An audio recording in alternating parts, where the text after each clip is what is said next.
Assalamualaikum warahmatullahi wabarakatuh. Hai para pencinta catur dan para catur mania, selamat datang kembali di Legenda Catur Dunia. Pagi ini kita akan mengulas lagi game dari FIDE Grand Swiss. Karena tadi malam Carlsen tidak main, jadi pagi ini saya akan ulas lagi game dari Maxime Lagravière yang kebetulan bertemu Grandmaster Rusia Anton Denchenko pada babak keempat semalam. Langsung saja kita ke permainannya kawan, kita ke atas papan tanpa babi bu lagi, tanpa mendengar ocehan admin lainnya. Di sini Maxim pegang putih bermain dengan pion E4, dibalas Anton Denchenko dengan pion E5, kuda F3, kuda C6, gajah B5.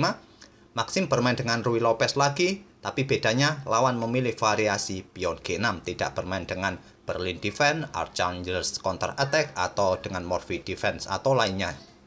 Variasi ini adalah variasi Viacento kawan atau variasi Smyslov Defense.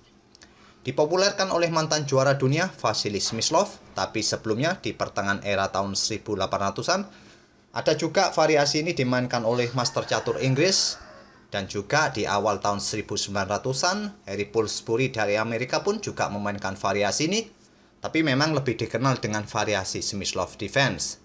Dan akhir-akhir ini kita jumpai permainan Smyslov Defense ini dari Vladislav Artemiev.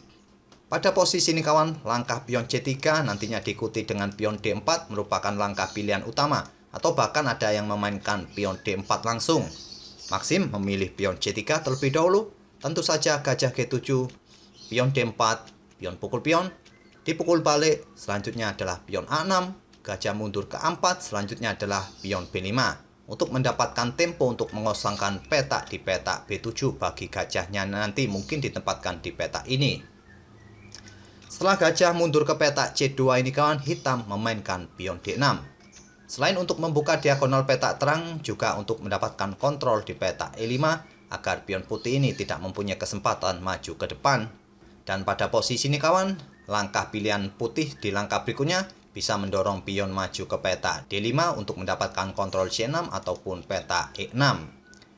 Ataupun juga memainkan pion H3 untuk mengontrol petak G4. Maxim memilih pion H3, selanjutnya hitam melanjutkan pengemban kuda F6, Maxim rokade di langkah ke-10-nya. Pada posisi ini, kebanyakan game-game terdahulu melanjutkan langkahnya dengan rokade pendek. Tapi di game ini, Anton Denchenko lebih memilih melanjutkan gajah B7-nya. Dan langkah gajah B7 ini merupakan langkah baru yang belum pernah dimainkan sebelumnya di langkah ke-10 ini. Sebelum saya lanjutkan lagi ke langkah berikutnya kawan, saya akan memilih atau mengumumkan pemenang kaos giveaway edisi minggu ini. Edisi minggu ini merupakan edisi giveaway dari Bapak Rusdiwianto, pemerhati catur asal kota Pasuruan, Jawa Timur.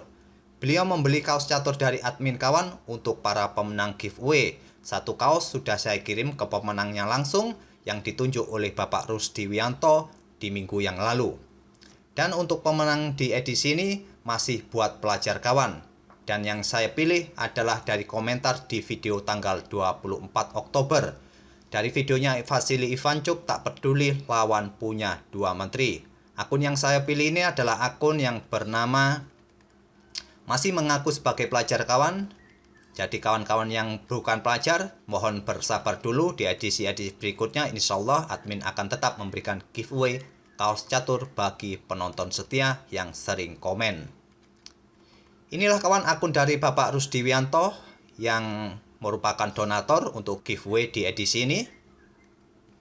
Dan akun yang saya pilih adalah akun yang bernama, inilah kawan, akun yang saya pilih. Nama akunnya sulit untuk saya sebut, yang jelas inilah nama akunnya, AMXL Mukrom. Akun yang admin pilih sebagai pemenang edisi giveaway dari Bapak Rusdiwianto yang mengaku masih pelajar SMA. Dan dia sedang mengejar cita-cita sebagai Grandmaster. Kita doakan saja bibit-bibit muda ini menjadi Grandmaster Indonesia selanjutnya. Nama akunnya sulit saya sebut, AMSL Mukrom. Silakan Anda untuk mengkonfirmasi bahwa ini adalah akun Anda. Silakan hubungi nomor WA admin. Dan jika dalam waktu 5 hari ini tidak ada konfirmasi dari akun AMSL Mukrom ini, maka saya agak hangus kawan dan akan saya berikan ke calon pemenang lainnya di edisi berikutnya. Jadi di edisi-edisi berikutnya kawan, jika sudah saya umumkan pemenangnya tapi tidak ada konfirmasi selama 5 hari, maka saya anggap hangus dan akan saya berikan ke calon pemenang di edisi berikutnya. Selamat buat akun AMXL Mukrom, silakan konfirmasi bahwa ini adalah akun Anda. Dan kita lanjut ke langkah berikutnya. Tadi kawan, gajah ini tidak mempunyai petak yang cukup bagus di diagonal ini. Petak G4, petak F5 ini sudah dikontrol oleh pion-pion putih kawan, jadi hitam menempatkan gajahnya untuk di Villacento di diagonal terang panjang ini. Maxim melanjutkan dengan pion A3 mengontrol petak B4. Akhirnya hitam melakukan rokade di langkah ke-11-nya dan beteng putih E1, beteng hitam E8. Selanjutnya putih memainkan gajahnya ke G5 mengepin kuda. Dan juga seringkali kita jumpai jika gajah bergerak seperti ini kawan, nanti akan diikuti langkah menteri ke petak gelap untuk mendukung gajahnya untuk bertarung dengan gajah gelap hitam ini. Seringkali taktik seperti ini dimainkan oleh pemain untuk menghajar atau bertukar dengan gajah Villacento lawan. Anton Decemko tidak memberikan kesempatan bagi Maxim kawan bermain seperti itu. Dia memainkan pion H6 mengancam gajah. Gajah mundur ke H4, sekarang kuda bermanuver ke E7. Membuka diagonal petak terang bagi gajah terangnya. Dan di sini Maxim melanjutkan pengembangan kuda ke C3, dibalas dengan langkah kuda ke H5.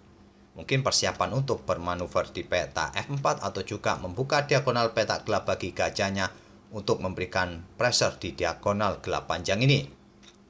Maxim melanjutkan dengan pion E5 menantang pion hitam, juga membuka diagonal petak terang bagi gajahnya kawan memberikan pressure pion G6, dibalas dengan langkah menteri ke D7.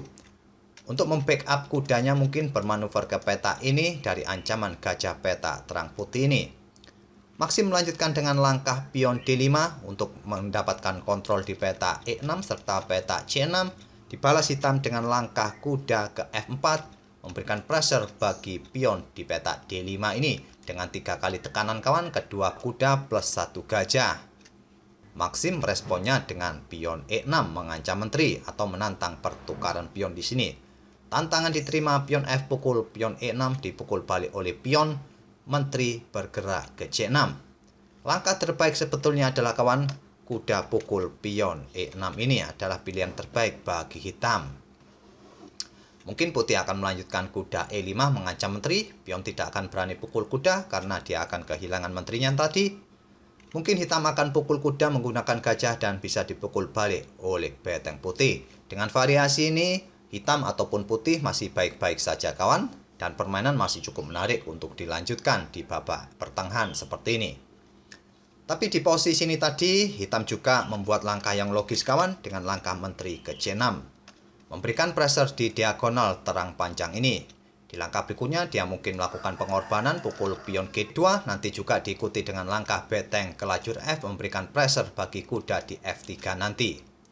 Ancaman seperti ini diantisipasi oleh Maxim dengan beteng naik ke E4 mengancam kuda, kuda dilindungi oleh saudaranya di peta D5, dipukul oleh kuda putih, dipukul balik oleh saudaranya, selanjutnya beteng putih bergerak ke G4 untuk memberikan pressure bagi pion yang ada di peta G6 ini, diantisipasi dengan langkah beteng pukul pion E6.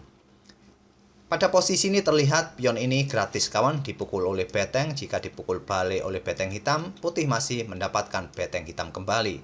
Tapi masalahnya jika langkah ini dipilih oleh putih, maka beteng akan pukul beteng dipukul balik oleh gajah dan kuda bisa kembali ke peta F4. Memberikan ancaman bagi gajah juga mengincar pion G2. Jika gajah ditarik mundur, kuda akan melakukan pengorbanan diri pukul pion G2. Jika diambil oleh Raja Putih, maka beteng hitam bergeser ke F8, memberikan pressure bagi kuda F3 ini. Bila respon putih menggeser betengnya ke C1 kawan, mempersiapkan discover attack atau discover check bagi menteri hitam di langkah berikutnya. Menteri hitam terlebih dahulu akan pukul pion F3, dipukul balik oleh beteng hitam, dan persiapan nanti juga memberikan discover check. Dengan variasi ini, hitam sangat diunggulkan atau diuntungkan. Mungkin karena itulah pada posisi ini, Maxim tidak tertarik pukul pion G6 ini, melanjutkan dengan langkah gajah B3, membuat serangan tusuk sate bagi kuda, beteng, serta rajanya. Tentu serangan seperti ini sangat kuat kawan. Di sini hitam merespon dengan langkah gajah pukul pion B2, Beteng bergeser, gajah ambil pion lagi di peta A3. Hitam menghabiskan pion-pion putih di sayap menteri, membuat putih kalah 3 pion. Tapi masalahnya setelah gajah ini pindah ke peta A3, kontrol pada diagonal gelap ini hilang kawan. Ini dimanfaatkan oleh Maxim dengan langkah kuda D4 menggarpu menteri serta betengnya. Menteri mundur ke E8, kuda ambil beteng, diambil lagi oleh menteri hitam, dan menteri putih ke D2 mengincar pion H6. Pion didorong mengancam beteng, di sini beteng tidak dipindah, Maxim lebih memilih menggeser betengnya ke E1. Di posisi ini kawan di langkah ke-28, Anton Denchenko menyerah. Kenapa hitam menyerah pada posisi ini kawan? Karena banyak sekali ancaman dari putih di langkah berikutnya. Tentunya sekarang hitam mendapatkan ancaman dari beteng putih ini. Beteng putih juga mengincar pion di peta G6. Adapun juga gajah peta terang memberikan pressure yang cukup kuat di diagonal ini. Gajah gelapnya juga memberikan kontrol yang cukup kuat di diagonal gelap ini kawan. Dan tentunya pada posisi ini putih mempunyai banyak pilihan untuk melangkah. Dan posisi menteri hitam ini cukup overload kawan, menjaga kudanya atau pion yang ada di peta G6 ini.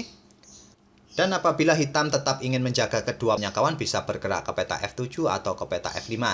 Jika menteri hitam ini takut bergerak ke F7 dengan ancaman tusuk sate dari gajah putih ini, bisa bergerak ke peta F5. Tapi selanjutnya adalah beteng bisa mengancamnya lagi di peta F4.